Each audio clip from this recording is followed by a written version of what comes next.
అమరావతి అంతా అద్భుతంగా ఉంది. అక్కడెక్కడ నీళ్లు నిలబడలేదు. కానీ పత్రికల్లో ఇట్లా వస్తున్నాయి. దాని మీద జాగ్రత్తగా ఉండండి అని చెప్పి చంద్రబాబు నాయుడు గారు తెలుగుదేశం శ్రేణులను ఆదేశించారు.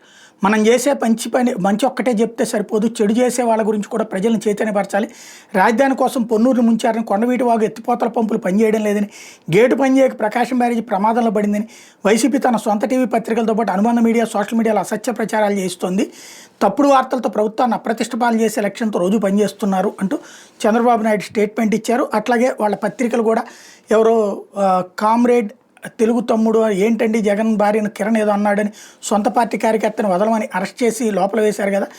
కరణం ఎన్టీఆర్, మక్బూల్ కదిరి ఈ ఉన్మాది ఎందుకు వదిలేస్తున్నారు, ఇక్కడ ఆడవాళ్ళ మీద పడి ఎలా ఏడుస్తున్నాడు చూడండి అంటూ సుభాష్ చంద్రబోస్ అనే పేరుతో ఒక కథం చేస్తున్నటువంటి అంశంతో పాటుగా వైఎస్ఆర్ కాంగ్రెస్ పార్టీకి సంబంధించినటువంటి కొన్ని పాయింట్స్ని పెట్టి శాడిస్ట్ సైకోలు వీళ్ళందరూ అసలు అమరావతిలో నీళ్లే నిలవలేదు, అమరావతి లోపలికి కొండవీటి వాగు వాటరే రాలేదు, కానీ అలా వచ్చిందని ప్రచారం చేస్తున్నారు అన్నటువంటి కోణాన్ని హైలైట్ చేసే ప్రయత్నం చేస్తోంది ఒక సెక్షన్ ఆఫ్ మీడియా.